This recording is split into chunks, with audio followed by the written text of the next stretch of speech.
So welcome back to Pocket Perspectives, everybody. The last few episodes have just been me and Tanisha. So we thought we'd bring on a guest just to hear somebody else's voice for a change.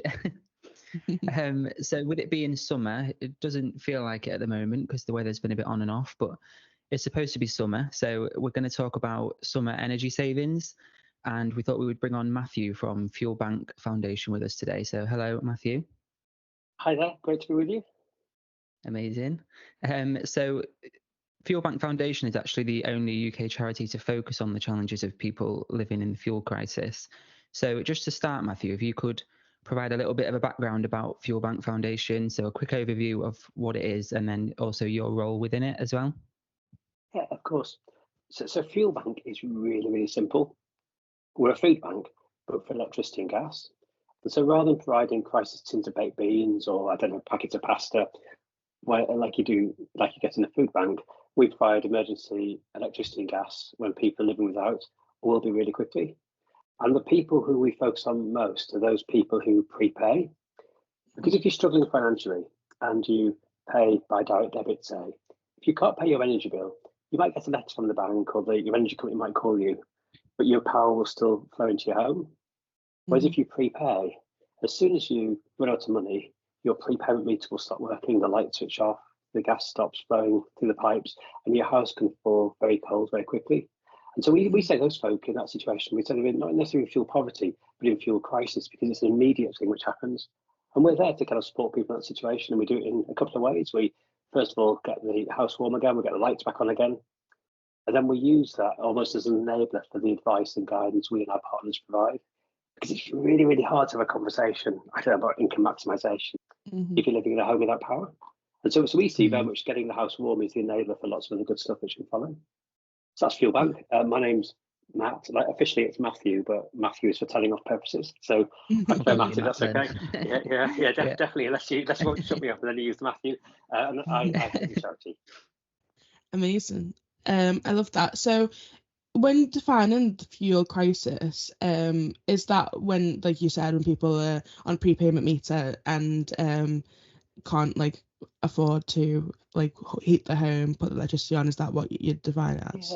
Yeah, exactly. So I must admit, when we were setting Fuel Bank up, so our background is a number of people who set it up actually came out of the energy sector. So we're like really, really close to kind of almost the complexity of the energy system and how people could fall through big gaps and kind of be forgotten, it felt like at times. And so we didn't want to make eligibility for Fuel Bank based on you earned X or you had so many kids or like really strict, almost like benefits type criteria. It's more based on a subjective assessment at a moment of need. In the same way, if you fall off a bike and end up at A&E, they look at kind of the person who presents and kind of go, right, what is it we can do?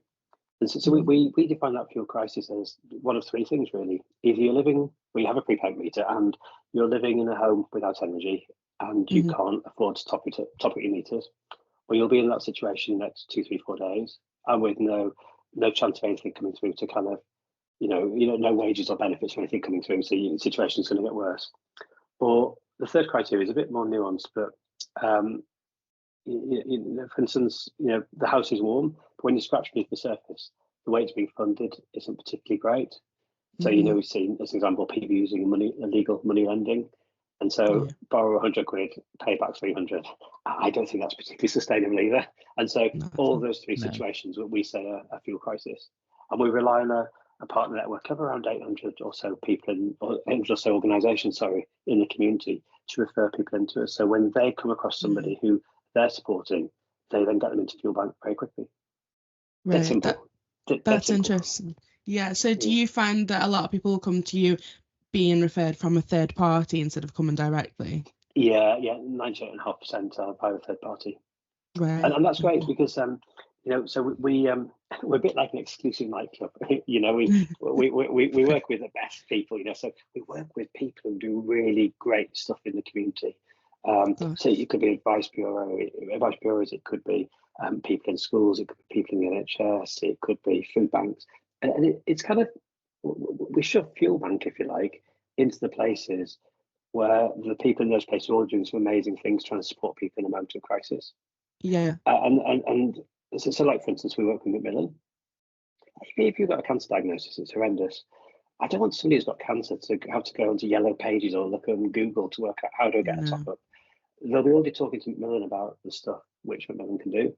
Because Macmillan partner with us, as an example, they can then sort out their health things via Macmillan, but then make the referral into Fuel Bank. And we do it all really quickly. Our target is 95% of people who are referred into us by mid-afternoon, we will validate and verify and help same day. It's all about getting the lights on the same day. I mean, we don't have many KPIs, but that's the key one for us. It's, how can we say to somebody, yes, we've validated, Jack, we validated that you definitely need help from Fuel Bank, but you're going to have to wait 3 weeks for the help to come. It's just pointless. It needs to be immediate. Yeah, no, definitely. I really like how you say about people don't want to deal with one company and then deal with another for different things. Like that's kind of the ethos of IE Hub as well. Obviously, very different companies, but kind of the same thing. We want to make it as simple as possible for people. So I really like how you described that. Well, when we started Fuel Bank off, we did some research to say, where do the folk who we're trying to attract, where do they go to? Because the consensus seemed to be that if you're struggling, you pick up the phone to your energy supplier and they'd sort you out. And really scarily, only 9% of our client base would call their energy supplier for help. Wow. And so I'm not saying we don't care about the 9%, because of course we do, but we've set out to try and help the 91%. The 91% of people are falling through the gaps. And I get that. We did a focus group in somewhere like Scunthorpe. I'm not sure it's Scunthorpe, but years ago. And we're saying to this person, tell us, why didn't you pick up the phone to your energy company when you ran out of money? And they said, why would I? When I can't afford food anymore, I don't book an appointment with the manager of the local Asda and say I'm taking my household shopping elsewhere.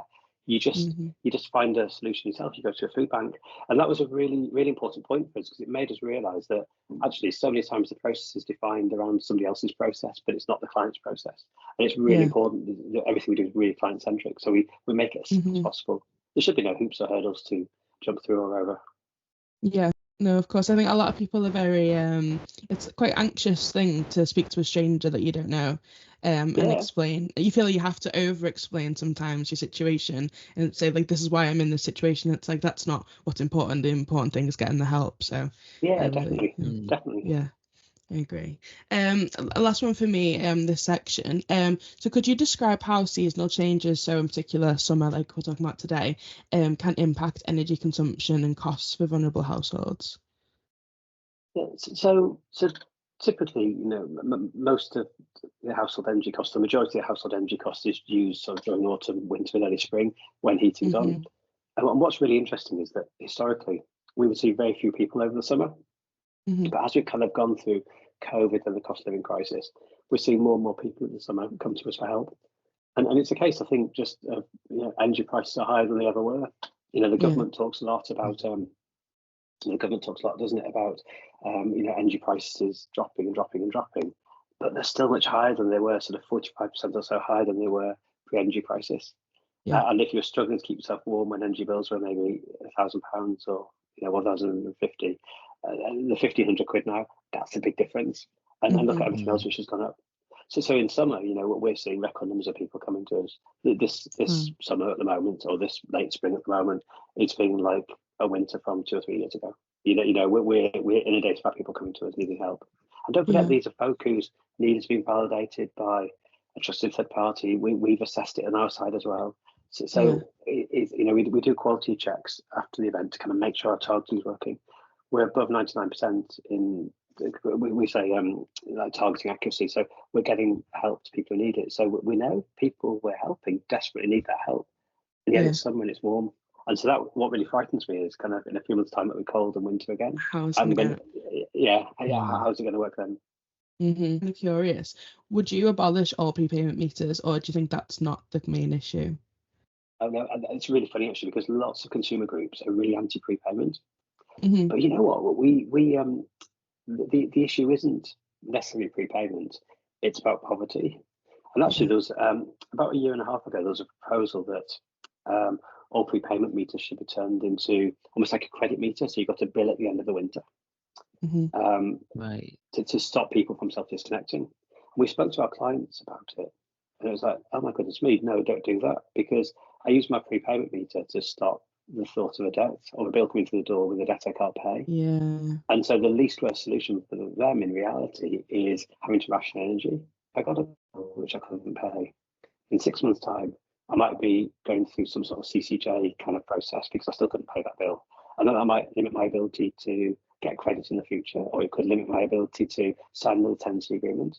And they're saying, actually, don't just take my prepayment meter away because it works really well for me. And 90% of the people we support, and don't forget that the people we help are people who are rationing and living without energy.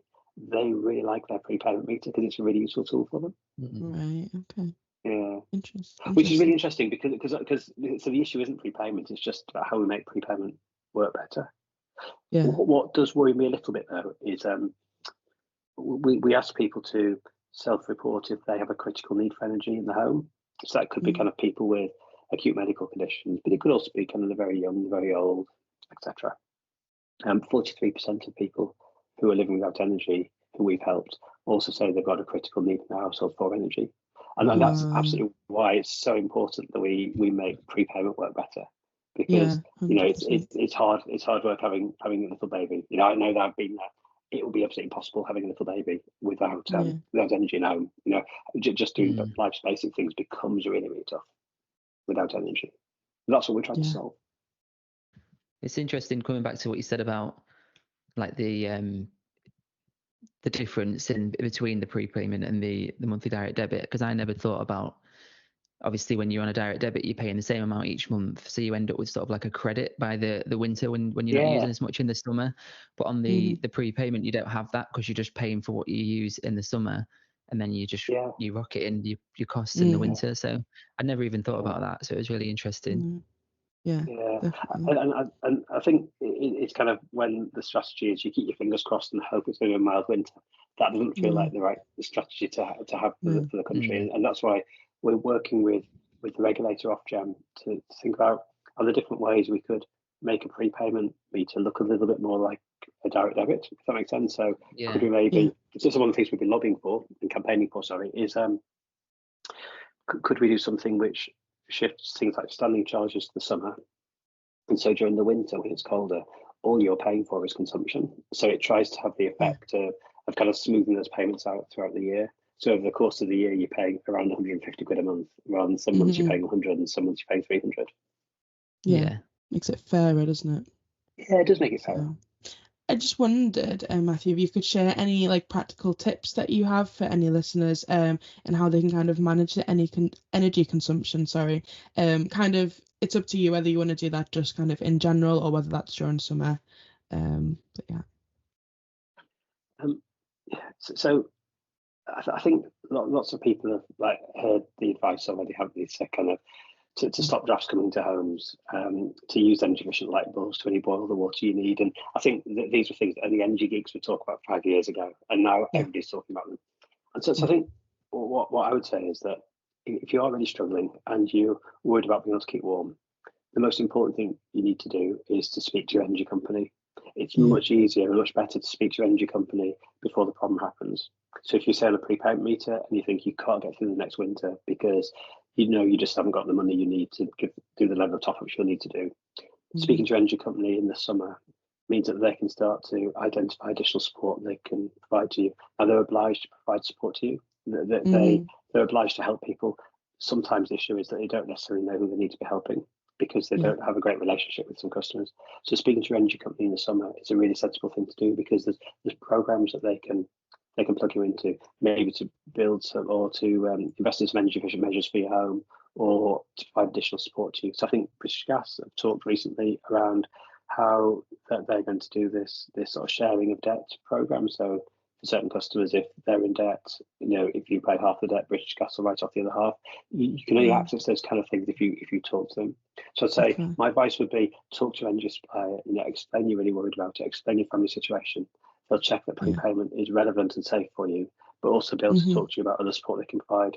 And also your local council, they've got statutory obligations, or housing provider if you're in a rented home, because there's things they can do too. But it's really important to have the conversation before the crisis happens.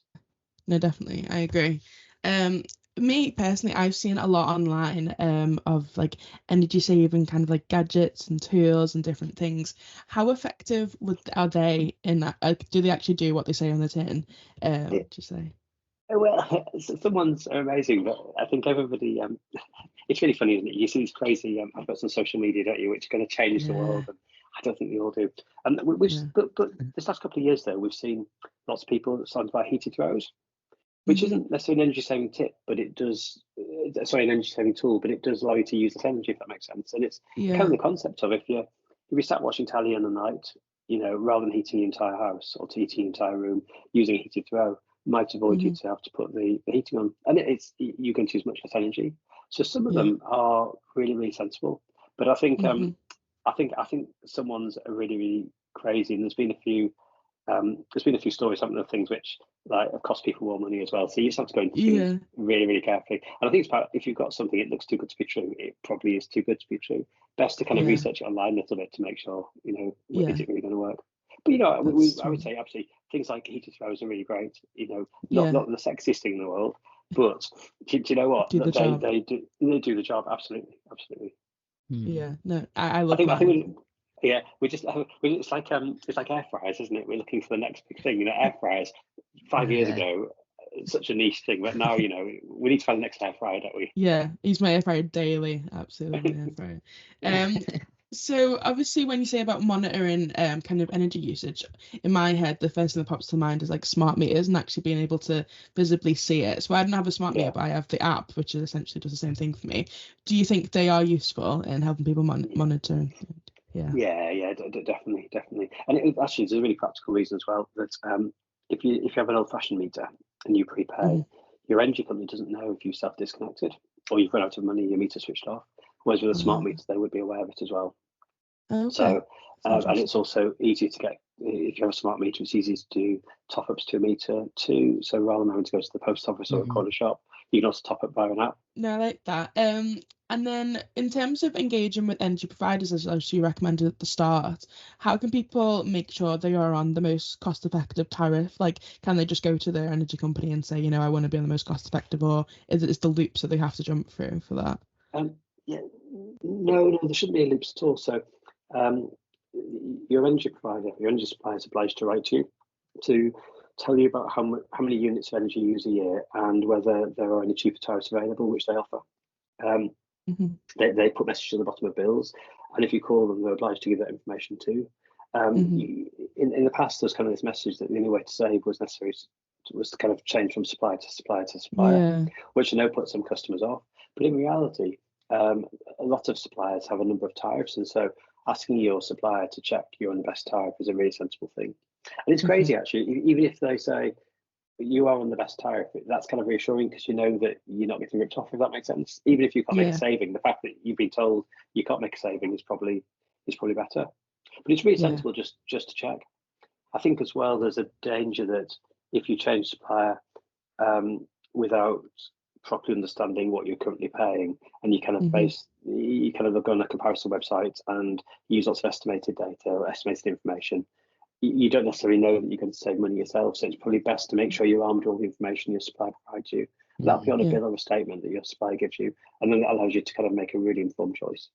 It's always important to keep checking. That's true. And there can be charges for leaving sometimes as well, like going out contract early, can't there? Yeah, absolutely. And it's important to sort of weigh all those things up together. Yeah. Well, thank you very much for that. I think I wanted to quickly touch on, obviously, Fuel Bank Foundation is a partner of IE Hub. So for the listeners who don't know kind of what that means, we basically, both companies essentially aim to improve how people manage their finances, obviously in different ways.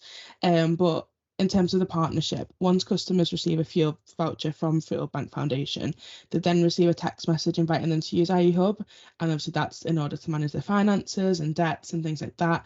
And IE Hub's great because it guides people through creating a budget. They can check for benefits, social tariffs, and then as well, if they are in debt and they want to share their budget with suppliers or creditors, they can do so through IE Hub.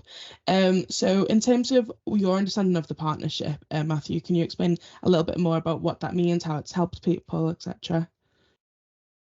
So the people we support are really they're in crisis. It's a bit like, you fall off or whatever and you're in hospital, you need crisis help. And what's been great about working with IE Hub is that, we've offered, people have come into us who are struggling. We've helped them, we've got the lights back on, we've given some basic information and advice. We've then reached out to say that IE Hub can do a little bit more heavy lifting. They can kind of provide a more tailored solution for you. And they're taking it up. There's a real appetite for people to have a great understanding of kind of the money they have and the way they can maybe ensure that they're getting best value from it, and also that they're not overpaying for anything, but they're getting everything they're entitled to.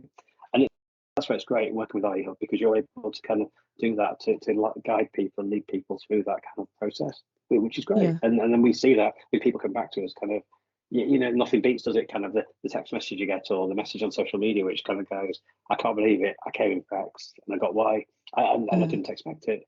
And that's what's great about working together, because we're not advertising at fuel banks in town.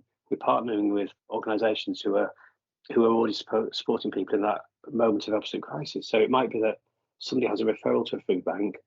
They go expecting they're going to have food that they don't have to cook because they can't afford the electricity for their home. The food bank says, don't worry, we're working with fuel banks, so actually we'll give you some food that you can cook, and they'll give you the electricity and gas to cook it with. And a couple of days later on, they go into IE Hub, and then you help them work out kind of, can we maximise your income? Can we check you on the right benefits? Like you say, is there a water social tariff you can apply for, etc., etc. And that's all from one referral into a food bank. That's really great. It's really transformative. Yes. And we should never underestimate the power of how we all collaborate on these things, and how it can really lift people to a better place. Yeah, I absolutely love it. I think I love working with our partners because, like you said, you want to kind of help people as much as you can, but there's only so much that one company can do. So having that kind of network, I absolutely love it. I was doing some just looking at our data last week, and I saw that our second highest reason for people coming to us, like in terms of like what debt they're in or arrears, was electricity arrears, which was quite interesting. Like the only one above that was credit card debt, and I think a lot of people kind of may start falling behind on energy bills and not kind of realizing like how detrimental it can be. So yeah, very interesting. Yeah, no, it's really scary in some ways, because the amount of the value of kind of energy debt overall has gone up and up and up as we've gone through COVID and the cost of living crisis. But we're all contributing to that through our energy bills too. We're paying for that. The regulators agree with energy suppliers that they can add a small premium onto everybody's bills to cover the cost of that debt which they're struggling to collect. So it's all of our interest to try and work through that debt which is there, to work out what can be written off, what can be retro managed, etc. Yeah, 100%. Just sort of like nearly coming to the end of the podcast, we've got a few questions from some people on our social media. So we put a post out just seeing if anyone had any questions for you. So the first one is just, how much do I need to be struggling before I will qualify for financial support from Fuel Bank Foundation? Like, is there a sort of threshold that you normally have, or? So we base it more on so it's less about how much financially you have, but more about the situation you're in. So it's when people have either living without heat, light, and power, or they know they will be in the next 2, 3, 4 days, and there's no money going to come in to make that situation get any better. So it's kind of about crisis help rather than fuel poverty help, if that makes sense. Yeah, that makes sense. And if another one was, if you had to say what the biggest use of energy was during the summer, what would the first thing that come to mind be for you, or something that you've seen? So I think there's an assumption that kind of once it's summer, you don't use gas at all. And actually you do. Most people have a shower every day, and those things that, gas is normally used to heat hot water. And so during the summer, it's kind of washing and cleaning, is the biggest use of energy in the home. Yeah. Okay. Interesting. And then finally, just if you've got any sort of real life success stories of how the foundation has made a difference in the lives of people that have come to you for help, that would be amazing. Yeah. So we see lots every day, and like I said a couple of minutes ago, it's kind of the comments and the feedback you get when people say that they've been able to tell the kids they picked them up from school, and they said, actually, great news, you can have a bath tonight, and because they we know from the research we've done, things like rationing hot water is a thing that many people do, and that means that kids don't have a bath every night after school or a shower, they have them once a week. We're talking to somebody who, she took a kid swimming every Saturday. And the reason they went swimming wasn't to go swimming; it's because you could have a shower at the council swim bath. Yeah, absolutely. And it's kind of those kind of things that it's really, really basic stuff, but but people aren't able to have a holiday to the Lincoln Caribbean on the back of Help and Fuel Bank. It's that they can do some of those really basic things that most folk up and down the country just take for granted. The fact that if you fall over or trip in a puddle on the way to work and you get all wet, you can wash your clothes before work the next morning. Whereas a lot of people come to Fuel Bank talk that I might be able to wash my clothes in the sink, but you can't dry them. And if you can't dry them, you can't send your kids to school, or you can't go to work in clothes that are all damp. It's really, really basic. It's really, really basic stuff. A lot of parents in particular talk about that real concern that they know they can't cook meals for the kids. So they rely on things. If you don't have energy in the home at night and you say you can't cook, you're kind of relying on takeaways and burgers and things, which are a treat. But if you're doing it all the time and you're doing it because you can't cook anything yourself, it's kind of, you kind of feel that you're failing. And so when we get comments back saying, that 90 quid top up you gave which lasted a couple of weeks, yes, it made my house warm, but actually what it did was it gave me about a bit of hope and a bit of dignity, and made me realise I could tackle the world and I could deal with things. I could have phone calls with people to try and sort my problems out. And that's what I really like about Fuel Bank. It's just about treating people as people, giving them a bit of space, giving them a bit of time. 100%. It makes you feel so privileged, isn't it? Like you said, things that we take for granted that we can just do without thinking about. And I think a lot of people, and I'll be honest, it was kind of me before I joined IE Hub, you kind of almost put the blinkers on. You think, oh, so many things like this are happening, but it's across the world and it's far away from me. But things like this are happening in our country, like right where you could be a neighbour next door and you just don't realise. So that's, it's really, food for thought. It's really hidden. I mean, one of the things I like about our partnership with Macmillan is that Macmillan talk about, say, 25, 30 years ago, cancer wasn't ever discussed. People used to die of it, but we never talked about it. And then it's really good now. We talk about these things. And I think it drives people to either demand things like screening and demand, the NHS treat cancer patients in a different way. And I think in some ways, fuel poverty is a bit like that it was a thing that happened behind closed doors. We'll go to clients' houses. They've got a really immaculate front lawn. But then you go behind the front door and there's no heating in the house whatsoever. And it's because they don't want the neighbours to know what they're going through. And I think part of my job is to kind of raise the profile of the kind of situations we're dealing with, but also to encourage people who are struggling to be really vocal about the fact they're struggling. Because if it's hidden, it's not dealt with. We've got to make sure that people see that these situations happen and it's not acceptable, and we can solve it if we just think about different solutions. So I'm back on my soapbox again, aren't I? No, we always say this with our other podcasts as well, but it just all comes back to not worrying about that stigma and just being vocal and talking about things, and that's when you can get the help, isn't it? Like if you don't voice your issues and the problems that you're having, the support's impossible to get. So I think that's what it comes back to. Yeah, absolutely. And I think it's when you like you say, you voice the issues and you say what you need, that then there's an opportunity for people to set policy, for government to think, okay, we need different solutions in place here. Because what we've got at the moment isn't working for lots of people. We've just passed a really rubbish milestone. 1.5 million people have been through Fuel Bank. That's just bonkers, isn't it? We helped about a third of a million last winter alone. Like a third of a million people were without heat, light, and power. We got it's just complete madness, isn't it? And like you say, that's in Britain. It wasn't a particularly cold winter either. We don't expect these kind of things to happen on our high streets, but they're happening. Your neighbours could be in that situation now, and that's what that's what we're trying to solve, and that's what we're campaigning to address too. Yeah, no, 100%. And in terms of people who maybe listening to this podcast didn't realise kind of the extent of the situation, how can they kind of get involved? Is there things like donations, volunteering? Is there anything that they can do to help? So we're a charity, and donations are amazing. But to be honest, we normally talk to people in the energy sector initially about how they can kind of help fund our work. But any donation is really appreciated. I think the most important thing is to have the conversation, to check up on your neighbours, to understand about fuel poverty and fuel crisis, and to raise the profile of it. To, you know, we've got information on our website around kind of fuel crisis or fuel poverty hotspots across the country. We, you know, if people want more information, to get in touch with us, but to have that conversation with the local council, to ask those questions around, you know, what are you doing to support people who are struggling to keep warm? You know, maybe talk to prospective MPs. You know, how are you going to help people in my community who might be in this situation over winter? So it's about kind of supporting us in many ways. It doesn't necessarily always have to be financially. It can be kind of supporting the cause. Yeah, absolutely. Absolutely. Yeah, no, definitely. We'll list all links below if people do want to get involved and read more on it. In terms of people who are actually struggling and think they potentially are in a fuel crisis, how can they get in touch with you? So the best thing to do is to go to our website, which is fuelbankfoundation.org. Like you said, the link will be in at the end of the podcast, and we'll be able to kind of work out kind of what next steps might be, who they best need to talk to, whether we can help them directly or whether they need to come into us via a partner.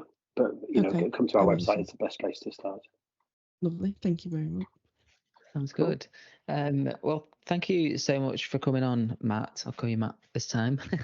Yeah, it's been really interesting. Matthew, so I've said that before. I'm telling you off. Yeah, it's been a really interesting episode. There's some of the things that we've spoken about that I hadn't even considered and that I'll take forward, and it's just nice to speak to a charity that's doing so much good for people. So it's lovely. And again, thank you for coming on. And if anybody that's listening or watching has any questions about anything that we've discussed, then our socials are in the description. Fuel Bank Foundation's websites will be in the description as well. So plenty of information. But yeah, thank you so much for listening, and goodbye. Thanks, Matt. Cool. See you soon. Bye, Bye, guys. guys. Bye. Bye.